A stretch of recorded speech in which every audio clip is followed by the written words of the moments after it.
Well, good afternoon, everybody. Merry Christmas and welcome to our December Lunch with a Leader. My name is Stephanie Ford, and on behalf of our staff here, I want to welcome you today. I know for sure that we have a couple of first-time guests in the room. How many, show of hands, how many of you, is this your very first Lunch with a Leader today, if you wouldn't mind?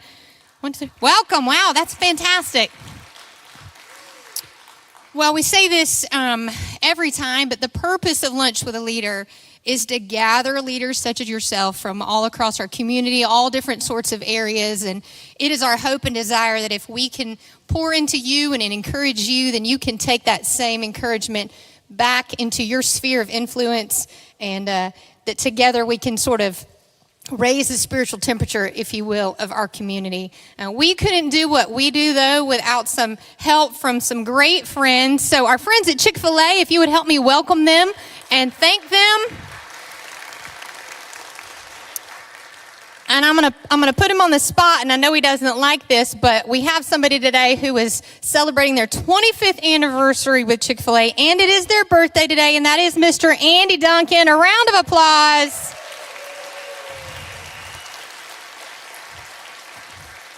You guys know Andy is so generous with his time and with his resources, and so we are so thankful for the role that he plays in our community. So we're going to go ahead and get going today. Again, the purpose of Lunch with a Leader, as I said, is to hopefully encourage and equip you. And the way that we do that is we take a look at the life of a leader from Scripture, and we look at maybe some things they did right, some things they didn't do quite so right, and we try to learn from that in our own leadership journey. So this last stretch, we've been looking at the life of Joseph. And if you weren't here last month, let me just give you a little catch up, get us all up to speed. In chapter 39 of Genesis, we've seen that Joseph has been wrongly accused and he's been thrown into prison. However, while he was in prison, because of the Lord's kindness, he was granted favor with the prison guard. And so we're going to begin reading. This is quite lengthy today. So we're going to begin reading in Genesis 40, and hopefully you guys can follow along. So here we go, Genesis 40. Sometime later, Pharaoh's chief cupbearer and chief baker offended their royal master. Pharaoh became angry with these two officials, and he put them in prison where Joseph was, in the palace of the captain of the guard. They remained in prison for quite some time, and the captain of the guard assigned them to Joseph, who looked after them. While they were in prison, Pharaoh's cupbearer and baker each had a dream one night, and each dream had its own meaning. When Joseph saw them the next morning, he noticed that they both looked upset. "Why do you look so worried today?" he asked them. And they replied, "We both had dreams last night, but no one can tell us what they mean." "Interpreting dreams is God's business," Joseph replied. "Go ahead and tell me your dreams." So the chief cupbearer told Joseph his dream first. "In my dream," he said, "I saw a grapevine in front of me. The vine had 3 branches that began to bud and blossom, and soon it produced clusters of ripe grapes. I was holding Pharaoh's wine cup in my hand, so I took a cluster of the grapes and squeezed the juice into the cup. Then I placed the cup in Pharaoh's hand." "This is what the dream means," Joseph said. "The 3 branches represent 3 days. Within 3 days, Pharaoh will lift you up and restore you to your position as his chief cupbearer. And please remember me and do me a favor when things go well for you. Mention me to Pharaoh so he might let me out of this place. For I was kidnapped from my homeland, the land of the Hebrews, and now I'm here in prison, but I did nothing to deserve it." When the chief baker saw that Joseph had given the first dream such a positive interpretation, he said to Joseph, "I had a dream too. In my dream, there were 3 baskets of white pastries stacked on my head. The top basket contained all kinds of pastries for Pharaoh, but the birds came and ate them from the basket on my head." "This is what the dream means," Joseph told him. "The 3 baskets also represent 3 days. 3 days from now," now let me just tell you, when my kids read this story, this is how it goes. 3 days from now, Pharaoh will lift you up and impale your body on a pole. Womp, womp, womp, womp. That's that. The birds will come and peck away at your flesh. Pharaoh's birthday came 3 days later, and he prepared a banquet for all his officials and staff. He summoned his chief cupbearer and chief baker to join the other officials. He then restored the chief cupbearer to his former position, so he could again hand Pharaoh his cup. But Pharaoh impaled the chief baker, just as Joseph had predicted when he interpreted his dream. Pharaoh's chief cupbearer, however, forgot all about Joseph, never giving him another thought. So, as we listen to that story today, we're going to begin to unpack that a little bit. And here's the question we would love for you to talk about a little bit at your tables as Mike gets ready to come up here. Why can showing kindness in business be considered a weakness? Go ahead and talk about that. Mike will be up in just a minute. Thanks for being here.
Well, hello, everybody. If I've never met you before, my name is Mike. It's an honor to welcome you here to December Lunch with a Leader. We're honored that you took time out of your crazy busy days to be here with us. And a huge thanks again to Chick-fil-A. These guys are the best. We were just sitting there. I was telling a good friend here, I'm going to introduce here in a second, a few minutes ago, we're probably 7,500 to 8,000 lunches that they have given away since we started. Isn't that amazing?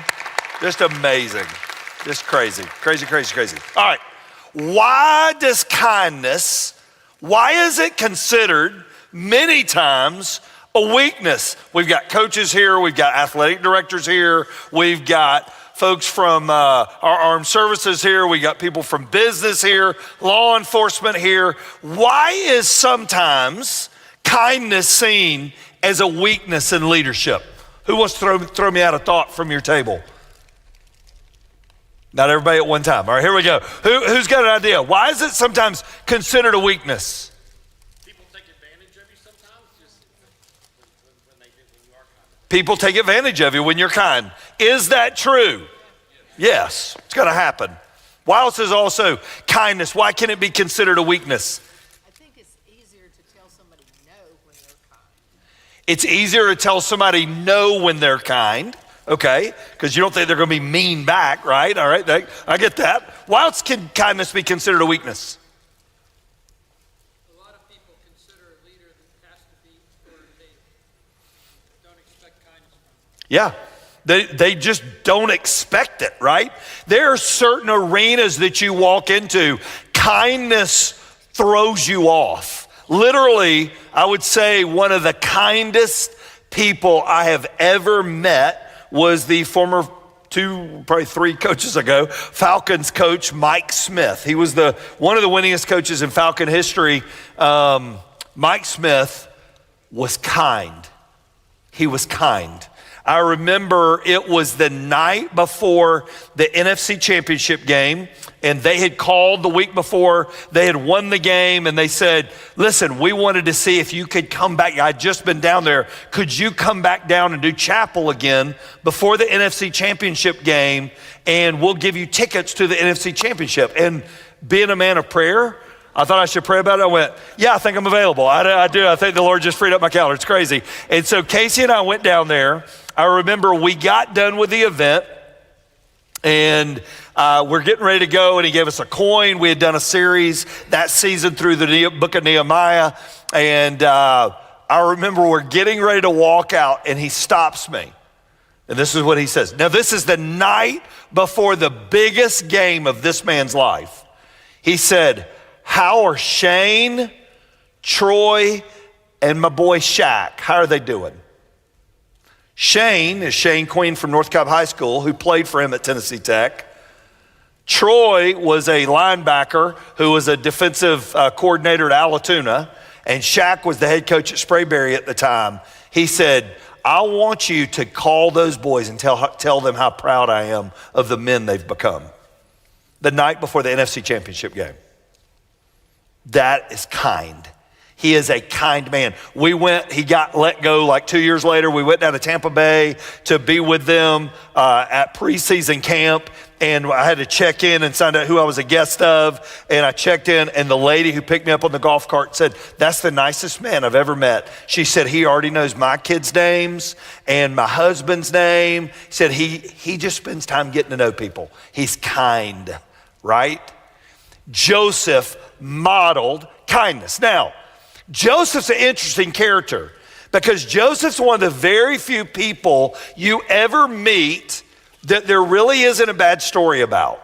Usually somewhere along the way, you see some flaws in people's stories. Joseph's interesting because everything that could go wrong went wrong, but yet Joseph kept doing right. The biggest mistake was sharing his dream and the vision with who? His brothers. That was the mistake Joseph made.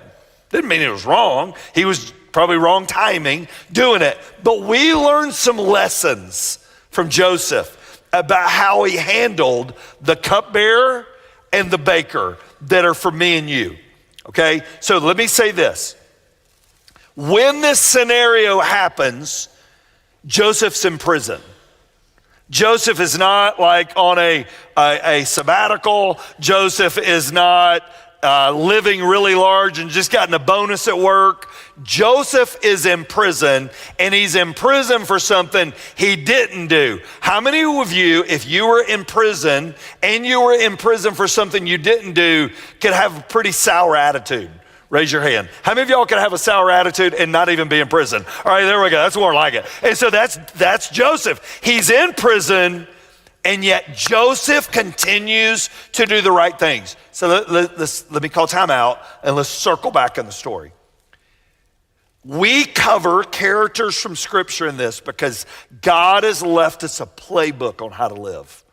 And I believe it's not just stories for us to read kids. I think it's people for us to learn principles from that we can apply to our lives. So in the middle of your tables are some outlines. You can go ahead and pull those outlines out. There are also some pens that you are welcome to keep one of those if you would like. But there are pens there, outlines there. There's also a QR code. If you want to do the QR code and do notes on your phone, there'll be a QR code that they will post up, I think. And if not, there it is. And so, but notes are on your table. You can do the QR code, and that way you can email yourself those notes. So let's dive in to Joseph's life. Here's what I'm going to say to begin today. Ready? Here's the phrase I want you to write down. Kindness wins. I believe at the end of every day, kindness wins. I think it wins in marriage. I think it wins in locker rooms. I think it wins in boardrooms. I think it wins in offices. Why? Because you never go wrong when you're kind.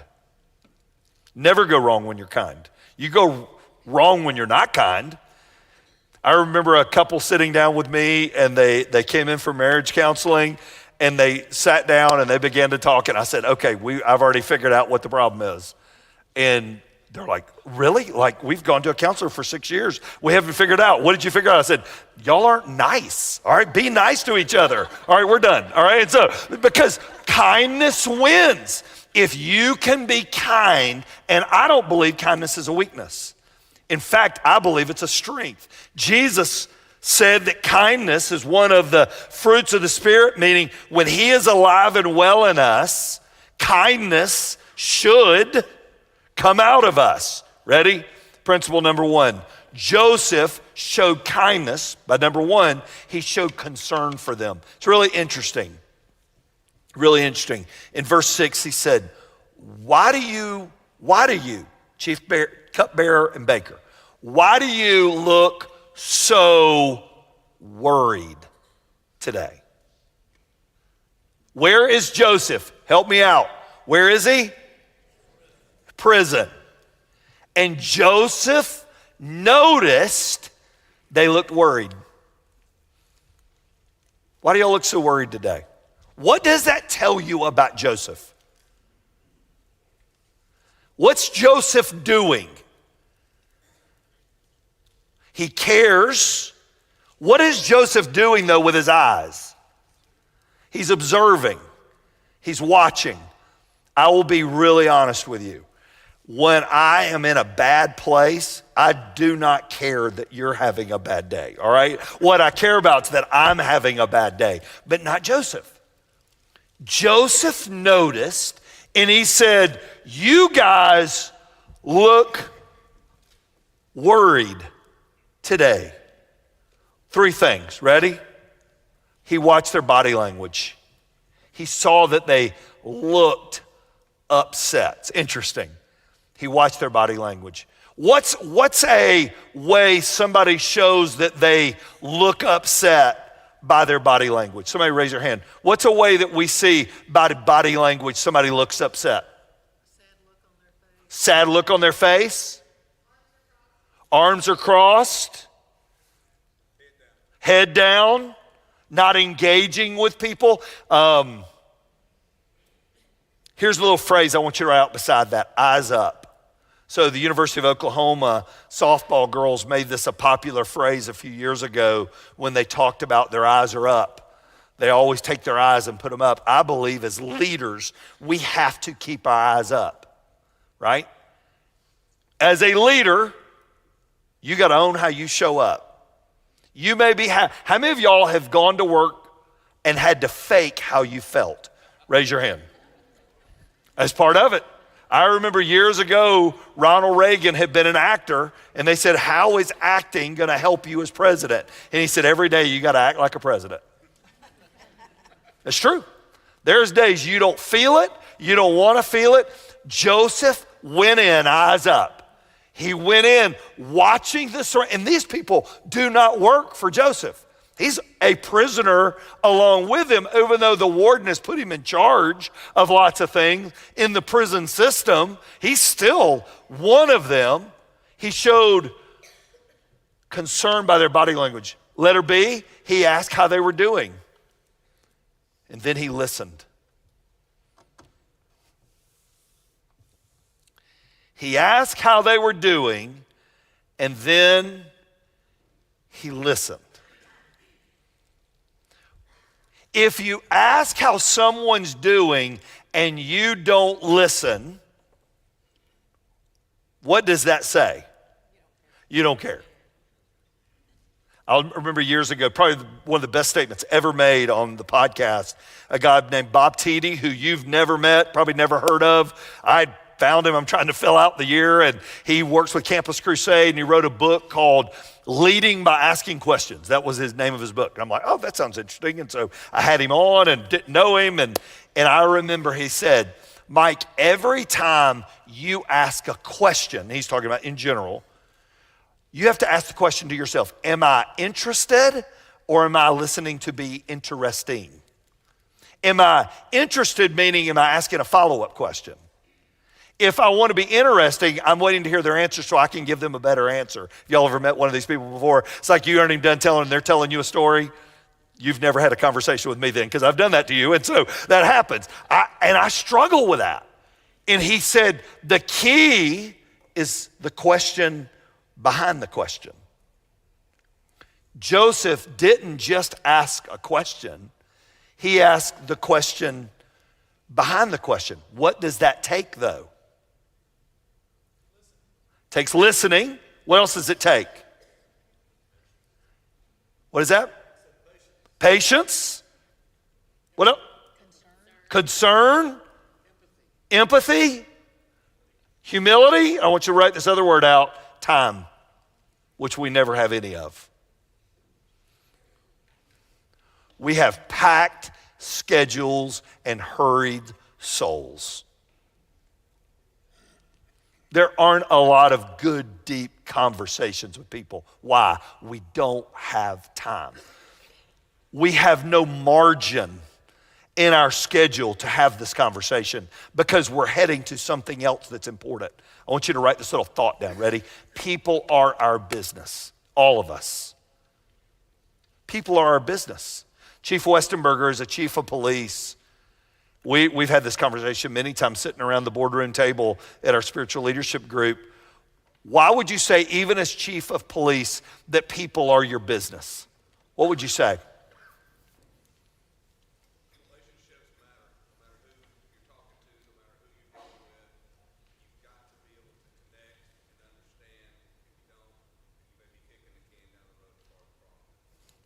Relationships matter. And from law enforcement to business, relationships matter. Letter C, help them however you can. So what was interesting about Joseph was, Joseph had a gift of interpreting dreams. That was Joseph's gift. Got him in trouble once. He interpreted his own dream. And this is about to change Joseph's life. And when you get burned once, it's really easy to go, I'm not doing that again. But Joseph, to these two jokers sitting in prison, Joseph makes the decision, I'm gonna help them. Number two, he showed kindness to them. He showed kindness. Not only showed concern, he showed kindness. I want you to write this little thought down. Ready? Kindness is an action, not an intention.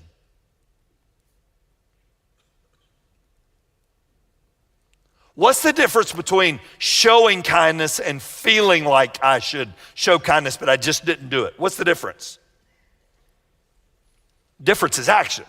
The difference is putting feet to what I felt when I really didn't feel it. Here we go, Genesis 4, verse 8. Steph read this second ago, and they replied, we both had dreams last night, but no one can tell us what they mean. Interpreting dreams is God's business, Joseph replied. Go ahead and tell me your dreams. And Joseph stopped, he cared, and he listened. While we are doing life, life is happening. And it is really easy to miss kind opportunities. They're all around us. And we got a backpack on and we're heading to our next meeting and we walked by our opportunity. I love this quote by Og Mandino. He said, beginning today, treat everyone you meet as if they're going to be dead by midnight. Extend to them all the care, the kindness, and understanding you can muster, and do it with no thought of any reward. Your life will never be the same again. Every day we get chances to show kindness. No, I'm going to call time out. Everybody look at me. Does everybody deserve it? That depends on your meriting schedule. Yes or no question. Is everybody you're going to show kindness to going to show it in return? Yes or no? No. So this is a spiritual, if somebody sucker punched you in, all right, this is a spiritual leadership lunch, all right? Somebody's like, why are we reading all this Bible stuff? All right, it's a spiritual leadership lunch, which I'm making the assumption you want to be, if not a spiritual leader. You want to lead with a bigger agenda than your own agenda. Leadership is moving people onto your agenda. Spiritual leadership is moving people onto God's agenda. Why at the heart of all of this does it make a difference for the Lord when we're kind? I want you to sit on that for a second. Why at the heart of all this? It's not just showing kindness to show kindness. Why is showing kindness at its core a Christ-like way to lead? George Manners, you've been in and out of lots of boardrooms and classrooms through the years. Why does it matter so much as a spiritual leader? What would you say?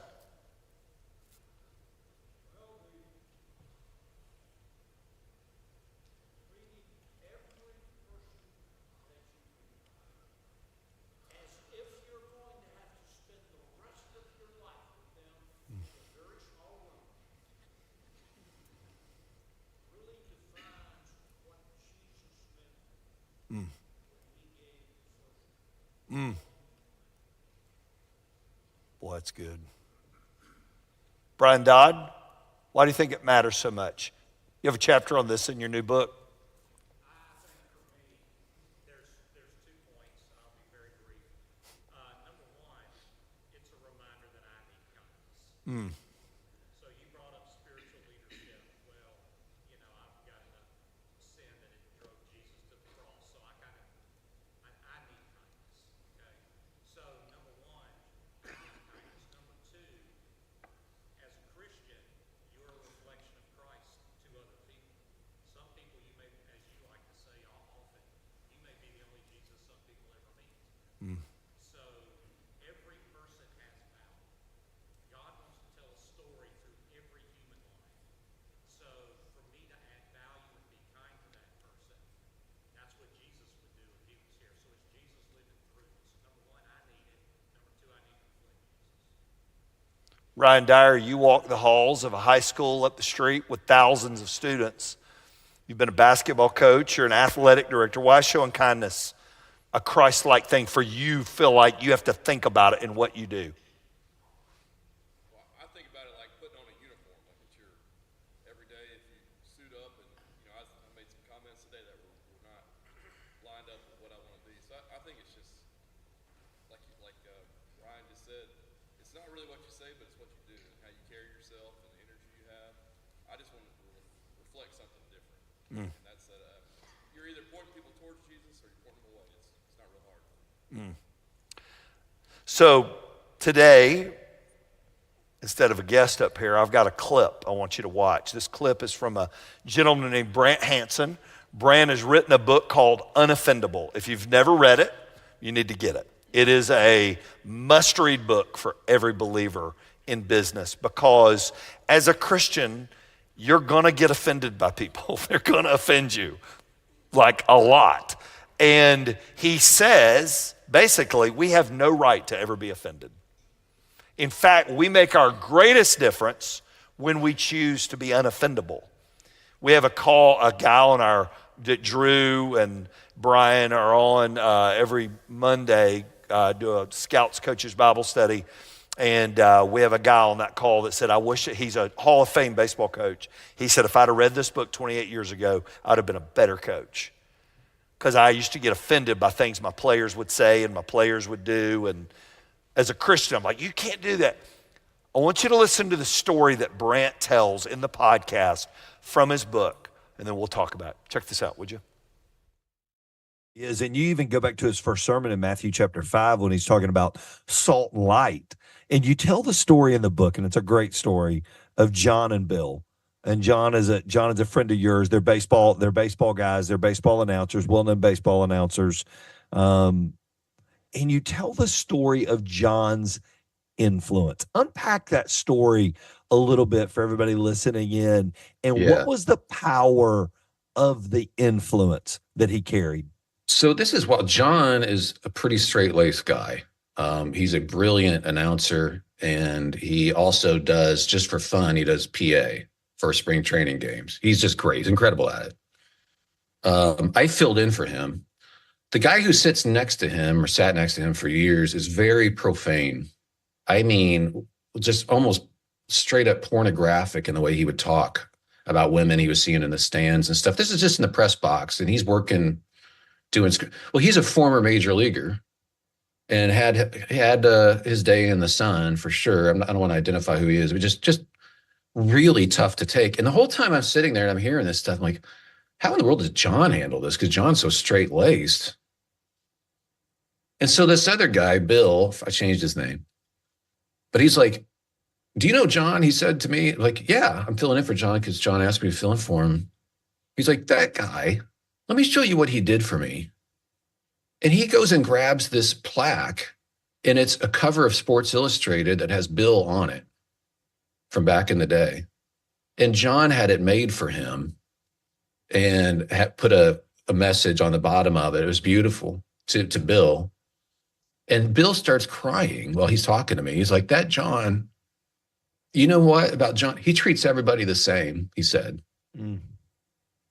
Like, this guy's gone through a lot of personal hurt. I don't know what happened or how he fell out with whatever, but not only did John tolerate him, John celebrated him.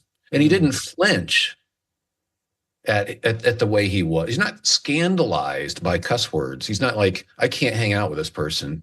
Like, there's something beautiful about that. Like, eventually, if you're going to be offended by people, eventually you will be offended by everyone. Yep. And you could walk away from everyone. And some people try to do that and they wind up very lonely, angry old guys. But like, or you can go, you know what? I know people are broken. I'm not surprised. I'm not scandalized. I'm going to celebrate this guy instead. And you could see, like, it's just unbelievable. This former major league, pretty significant guy has been broken, but he starts crying because John was such a gentleman. And I thought that's one of the best things. I emailed John the next day. I was like, I think that's the best testimony I've ever heard from somebody. Yeah. Like, in your absence. Awesome. Why is it so easy to be offended and not show kindness? What would you say? Why is it so easy? Pride. It's hard. Listen, if showing kindness was easy, it would be easier for us to all do it. But it is not. It's something we have to work out. Number 3, ready? Joseph, this is interesting, was not only kind and showed concern, he was honest with them. And he tells them, 3 days from now, you're going to be restored. And 3 days from now, sorry, buddy, ain't going to turn out real well. All right, basically is what the story says. He's honest, right? We always equate, well, when I'm kind, I can't be honest. I think Joseph was kind and honest. I will tell you, number one flaw of my leadership over all the years here is I can err always on the side of kindness. I typically always go to the side of kindness. I don't always go to the side of honesty, because if I'm too honest, I don't want to hurt their feelings, and I don't want people to not like me. How many of you go, that's me? Raise your hand. How many of you go, I don't mind, I love being honest with people? Raise your hand. You're dangerous. Let me know not to sit at your table, all right? So y'all scare me. But Joseph modeled kindness and honesty. It's really interesting. He did not move away from the detail of this, he was, and I love this phrase, I want you to write this down. He was kind enough to be honest. He was kind enough to be honest. There was a former player for the Atlanta Braves, I'll leave him unnamed, but his reputation in Major League Baseball was horrific. From clubhouse attendants to assistant coaches to teammates to other coaches. But he was good. Nobody ever said anything to him. Finally, the Braves let him go, and he got brought up to a team up north and sat down with the GM, and the GM said, I'm going to be really honest with you. My struggle in bringing you here is this is your reputation. And he said, really? He said, you didn't know that? He said, nobody's ever told me. And he said that conversation changed. He ended up being a World Series MVP after that. And he said if that GM had not been honest with him, he would have ended his career as a hated man and would have never known it. Nobody ever loved him enough to be honest with him. Honesty can hurt at times, but it can still be kind, right? Sometimes, how many of y'all have been told something by a superior, a coach, somebody you're working for, and it hurt your feelings, but it was the best thing you ever heard? Raise your hand. All of us. That's part of life, right? It's part of growth. Somebody said something we didn't want to hear. Liberty University, senior year, bullpen. Mike, you're not going to pitch anymore. Why? They could have said, well, let's go back and look at your career. All right, and they could have done that, but they didn't. They were kind enough not to do that. It was the best thing I ever heard. And it was truth. It needed to happen. Kindness and honesty can commingle. They can work together.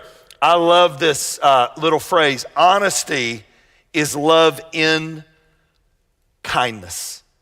Honesty in love is kindness. Managers often delude themselves into believing that if something isn't discussed, then somehow it'll magically doesn't exist. A manager's inability to acknowledge it only serves to weaken the leader instead. When we don't address things, everybody look at me, because I want to be kind, you're not doing anybody any favors. Can we all agree on that? You're not doing anybody any favors. And in fact, it's going to make it harder as time goes. In fact, there's a great guy online named the Leadership Freak, Dan Rockwell. He's written tons and tons of great stuff. He said, elevate your kindness by bringing toughness and kindness together. Don't lead with toughness, always lead with kindness. And then he gave phrases. I want to say yes, but at this time, I have to say no. That got said to me so many times asking girls out on dates. But anyways, I don't know really what to do with that. But I work to be fair with everyone, but this time I can't make an exception. I'm sorry. It's hard for me to say no, but this time I have to. Those are hard things said in kind ways. And number 4, Joseph was disappointed by them. I don't have a great end of the story. Now, it's going to end well, spoiler alert, but he was disappointed. One guy interpreted gets impaled, means he's goner.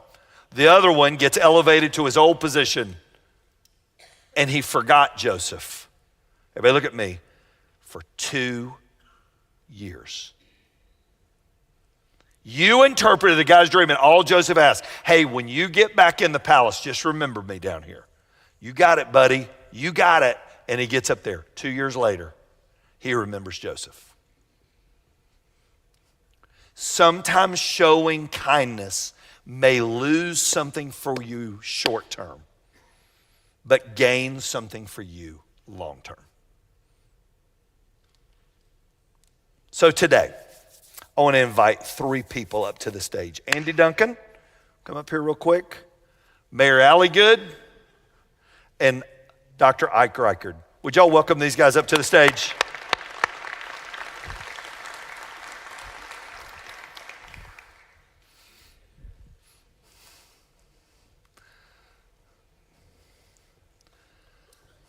These are, come on up. We'll move this back a little bit. I have had the blessing of knowing these three men for years. I've known Ike since I was 12 years old. I'm 28 now, and so it's just been 16 years, right? It wasn't that long ago.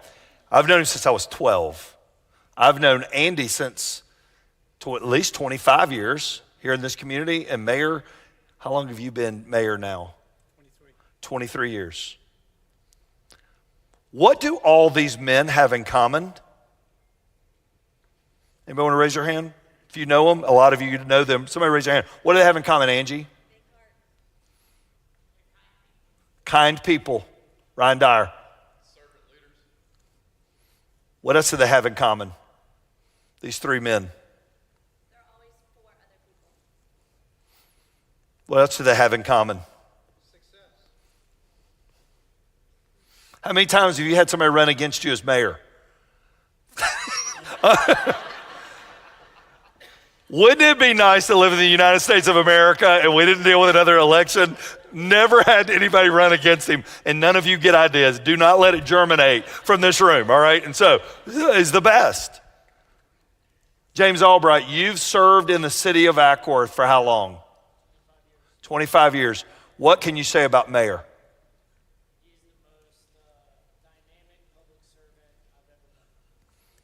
Most dynamic public servant I've ever known. Here for one of my Chick-fil-A friends. What could you tell us about Andy Duncan? Not all at once. That's right. They don't want to get their hands up at the same time. I saw it. I mean, they're all going. Brenda, you go, Brenda.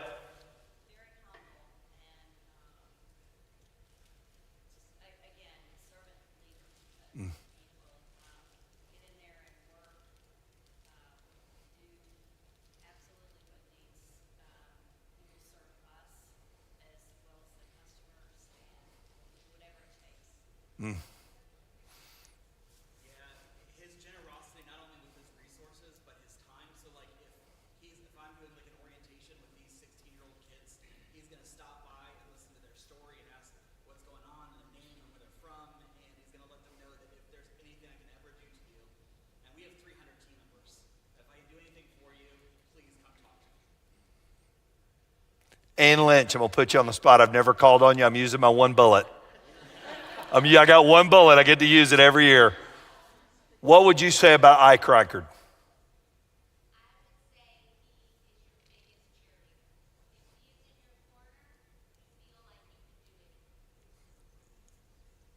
Casey Lynch, what would you say about Ike Reichard? I would echo that. My wife did an event with Ike here recently and came home and said, I don't know if I've ever met anybody that kind in my entire life. And these... When you were asking things about the three of us, not one of you said good looking. That's right. It's a travesty, Ike. But I think that was assumed. I think it was assumed. I just assumed there was at least one senator.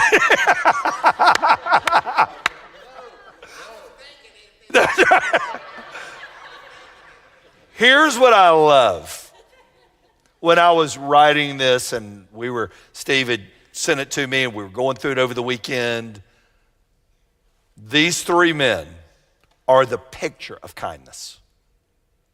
We sat at my house last spring with 5 church planners from across the country that grew up here at this church, that are out all over the country, invited Ike to come to dinner. We were there 2.5 hours around the dinner table. He left and I said, what's the one lesson you learned from dinner tonight? And one of the guys goes, Ike has a lot of stories. That was one lesson from the night. I was like, yes, he has a lot of stories. What was the biggest lesson you learned? And they said he never spoke unkindly of anyone. 2 hours. Everything you heard was kind. Everything. Everything you could think of. And the man has been in ministry, how many years now, Ike? 50 years in ministry. 50 years in ministry. And he only spoke kindly of people. This church is where it is today because of Ike Reichard. He showed up with a dream and a vision. I got to come alongside along with a great team, and he set a sail. And listen, I sat in a lot of conversations, Jamie and I talk about this a lot, that were hard conversations he handled in a kind way. He set us a sail, and then these two gentlemen, we get to serve in this community together because of what happened years ago. Jamie, you know these three guys very well, Jamie Maddox. How would you describe these three guys? Well, I agree with what everybody else said. They are good looking. It's an honest man.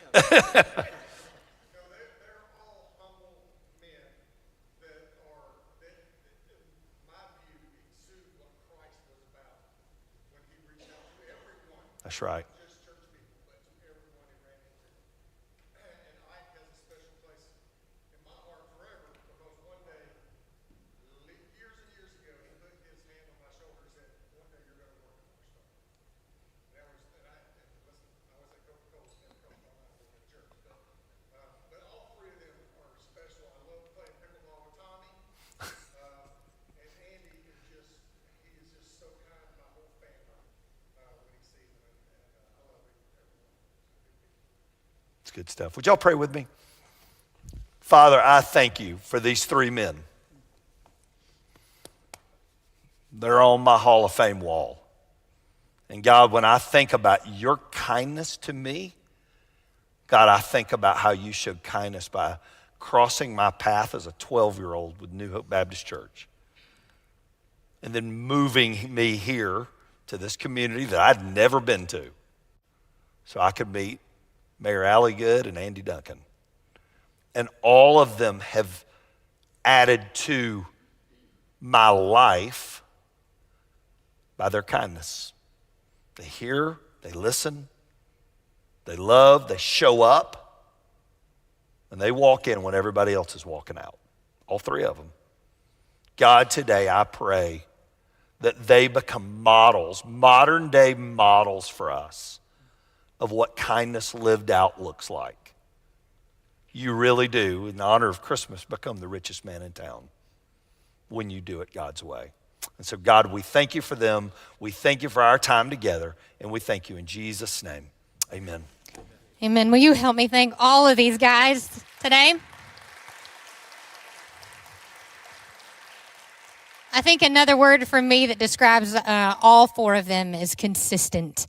You always know what you're going to get with them, and I appreciate that. As we wrap up today, I want to draw your attention to a couple of things.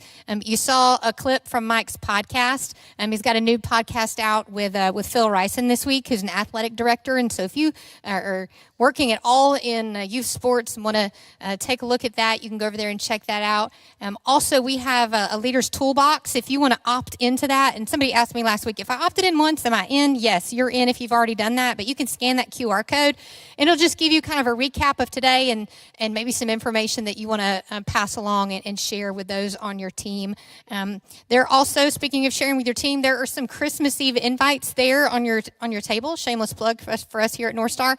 We've got 7 services. If you know somebody on your team, or if you yourself don't have a church home, we'd love to invite you, so you're welcome to grab those. There's a QR code on the back there as well. Our next meeting, if you want to go ahead and put it in your calendar, is January the 27th. So go ahead and make plans for that. And man, as we leave today, let's just be reminded that kindness wins.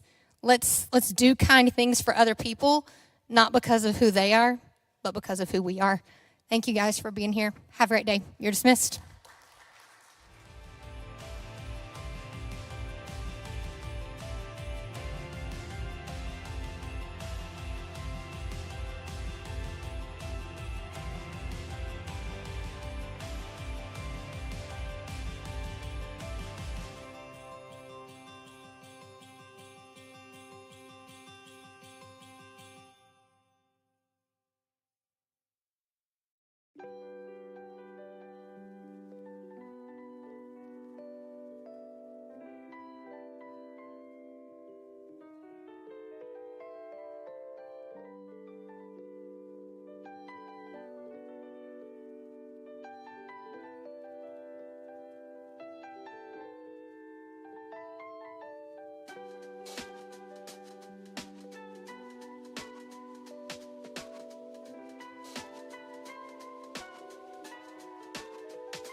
wish you a Merry Christmas.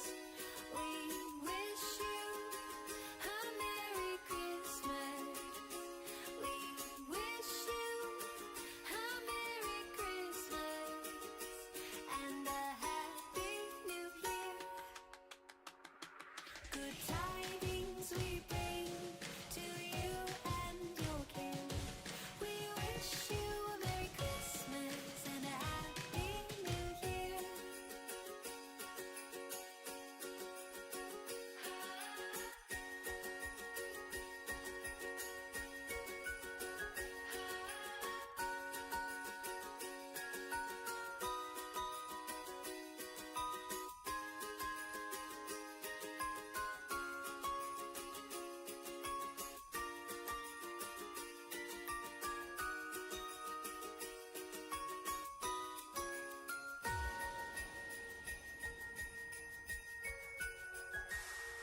We wish you a Merry Christmas. We wish you a Merry Christmas. We wish you a Merry Christmas and a Happy New Year.